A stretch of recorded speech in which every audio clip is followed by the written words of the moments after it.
Welcome everyone to a new series. This is going to be the best C plus fighters in every division. We're going to start off with women's strawweight. I'm really going to focus on fundamentals, knowing your fighter's moveset, and being really consistent with your defense and your offense. A lot of you ask me how am I able to use lower rated fighters and have a lot of success on ranked championships. And part of an issue that lower rated fighters deal with, on top of just getting really bad stats just because they're not top 10 in the division or whatnot, the power stat plays a huge part with that. Everything's shared, and I hope that gets changed soon. But in Alexandra Albu's case, she has 92 power, and that's a little bit more than Rose Namajunas. So having the power is one thing, but your timing is also important. I'd also recommend that you see how fast you can react to a higher level fighter's move. This is what I kind of do. See, like, all right, Joanna has a really fast jab, so I'm just going to practice a little bit, see if I can, slip counter that effectively without getting, dropped or bombed. But here's another important aspect when it comes to the C plus versus A plus fighter thing, and that's going to be their move set. Notice with Alexandra Albu, like, everything with her punches is level 2, but so is Joanna Jędrzejczyk. So even though Joanna has the better stats on paper, they actually have similar punching levels. Kick-wise, Joanna is way better than her. Alexandra doesn't have much, but Alexandra does have a teep that's available to her. I believe it's the lead body teep. And she has access to boxing level 2. She has kickboxing level 1, and she has Muay Thai level 1. So she has access to basics, and fundamentals are going to win you a lot of exchanges. You don't want to be in some crazy combo fest against a higher rated fighter because you're likely going to lose that exchange when it comes to their speed and their chin stat and everything else into play. Alexandra also has good submissions. Like, if she has a knee bar, and it's showing me those options, it means that she has a knee bar from half guard postured up. She has a knee bar counter as well, which is don't L2, R2 if they try to go backside. So as long as you have access to the basic combinations that you need, and your timing is pretty spot on, and if you have access to takedown counters, I believe those can be done with L2, R2 in whatever direction that it pops up against regular takedowns, not against the low single and the driving takedown and undeniable takedown, of course. Use those as well. Do everything in your power to keep this fight going your way. Comprende? And honestly, the name of the game when it comes to using these lower graded fighters is just fundamentals. You don't have to match blow for blow against a higher rated fighter, especially early in the fight when they have all their stamina. You got to play a little bit more strategic, and you can't make too many mistakes. So I'm also going to explain why I feel that she is better than the other C plus fighters in women's strawweight. Let's see. The first one I'm going to find here is Beck Rawlings. Her striking, she has good perks, higher altitude, negative reinforcement, but when it comes to her power, she only has 84 power. Her accuracy is not that good. She's 1 point away from getting the low single, so she can't really take down anybody that has a brain for they can use a takedown counter and kind of stop that. Jessica Penn has good survival perks, but again, her power isn't too good. She doesn't have access to too many combinations, and she can grapple, has good grapple stamina, but you really have to catch something early to do work.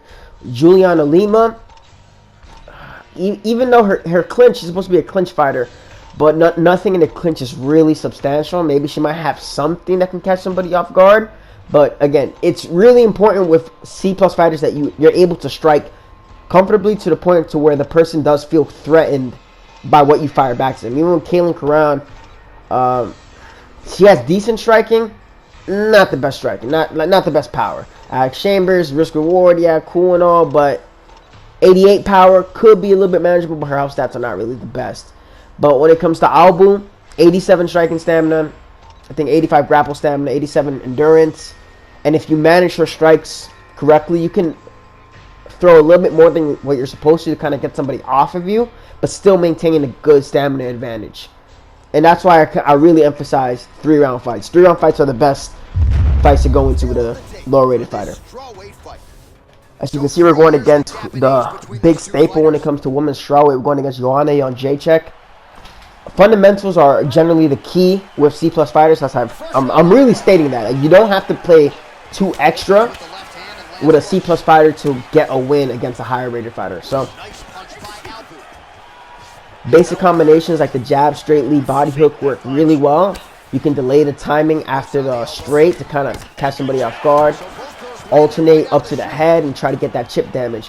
One thing you'll notice that I do is that if I see my opponent get a little bit too gun happy, trigger happy in the pocket, I'm not going to exchange with Joanna, especially this early. If I see my head health is getting too low in the pocket, I have to back up. I have to stop exchanging, and from there, I have to rely on my block, and I have to rely on my ability to predict. Very good defense on display here. Very good blocks. Oh, effective strike there by Albu. That's another big difference between A+ fighters and C+ fighters. A+ fighters can generally just recover a little bit quicker. It's a bad leg kick from him.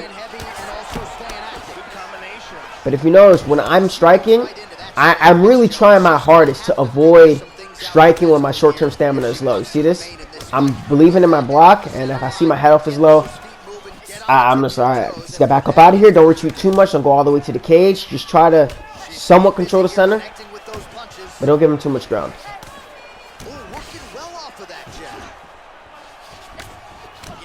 Allowing your opponent to whiff on their strikes is another good thing to do. You gotta be able to capitalize though effectively. Leg kick. I'd also recommend utilizing the jab, rear body uppercut's really good. Just be wary about incoming uppercut hook from your opponent so you don't get rocked or anything like that.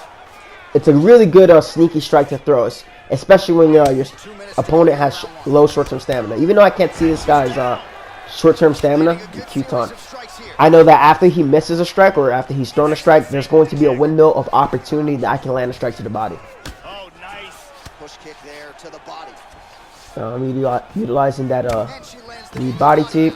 Check another one of his kicks. He's not really setting them up too well. And if you notice, I'm catching him with that lead body teep kick. Oh, he's rocked. His leg's rocked. That's going to reduce his power. I'm catching him with that lead body front kick just as he's about to start up like a punch or something. So maybe not now, it's not going to do much, but in the later rounds, it's going to pay off with regards to the stamina.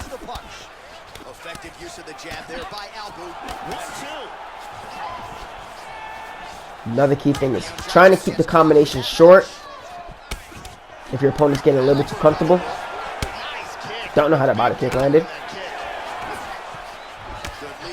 That's a means to preserve stamina, and just using the right combinations based on where your opponent is blocking is key too.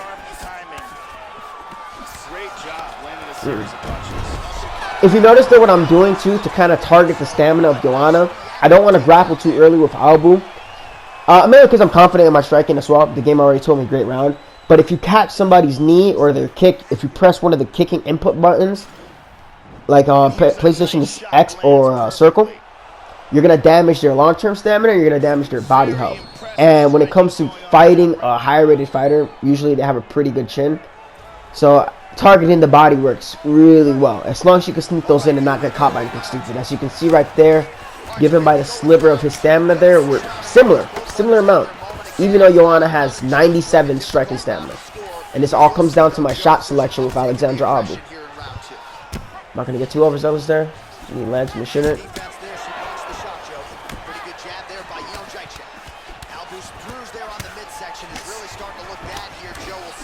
If you're wondering when that uppercut didn't land, it's because I didn't time the uppercut as I blocked the strike. He already landed the body hook, so it was safe for him to go back and block. I'm going to notice that I'm whiffing a little bit too much. I'm just going to slow down. I'm going to reset. It's okay to do that. I'm going to keep. Yeah, just block that one. That body kick hurt. If you hear that noise, again, you get a hate reaction off of those body kicks. It hurts. He's getting a little bit too body happy now. I'm going to relax. I'm not going to pull. Ooh, another hard body kick. That means his body health is getting low. Really threw everything into that uppercut, but fell short. Nice shot. Key tells I notice is that when somebody starts to really focus on blocking their body in the second round, or if they're trying to get back at my body, it's telling me that their body health is low. Notice right now, as my head health was low, I stopped exchanging. I'm just going to back away, let my head health recover, and I'm not going to exchange in the pocket with Joanna. Good leg kicks. See, now he's attacking my body. He wasn't attacking my body as much in the first round. Bad whiff on my part. Nice, get a leg off there, and now I'm going to take him down. Managing the clock is another important tip with C+ fighters. You gotta know when you want to take somebody down. If you take somebody down too early, and the guy's better on the ground than you believe, you might get denied a bit, and you might lose stamina yourself, especially with a C+ fighter. So, ideally for me, I look to take somebody down around the 2-minute mark. Depending on who I have, 2 minute, maybe a minute 30 if it's there. If I catch a kick, I'm definitely going for a takedown with a C+ fighter. And you're generally looking to get to the half guard postured up position. There I'm kind of showing the knee bar. Half guard postured up is really dangerous. Side control with the right grappler is extremely dangerous. And of course crucifix, but I'm sure Alexandra doesn't have that. And half guard postured up, this can change everything when it's a C+ A+ fighter matchup. Because you can get some damage here for just alternating body head. And if they're very intent on just simply blocking the strikes, their block is going to take some long-term damage as well. I messed that one up. That's all good. I'm still on top.